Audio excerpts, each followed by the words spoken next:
Guys, Andrew here. Welcome back to Drew Tutorial, and in this video I'm going to show you how to remove accesses to your Gmail account. So if you recently grant a user access to your Gmail account and want to remove that user now, this is how you do it. Go ahead and click your settings on the upper right hand side, then click on see all settings, go to the accounts and import, and here you should see under grant access to your account, you will see the users that have access to your account.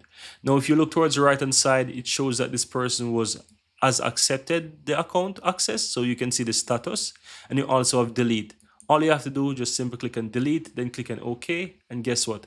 That's all there is to it. Now once you delete that access, you realize that the user will no longer be able to access your account. And you can see at the top it says you have granted access to your account to that. This notice will end within 7 days, and it says that okay, I could review that. Right, but once you go ahead and remove the access, guys, if you go ahead and refresh those settings, you will see that you no longer have the email address there. So in case you delete it and you are still seeing it, just do a quick refresh, and guess what? That's all you have to do. And that's all there is to it. Very easy and very simple.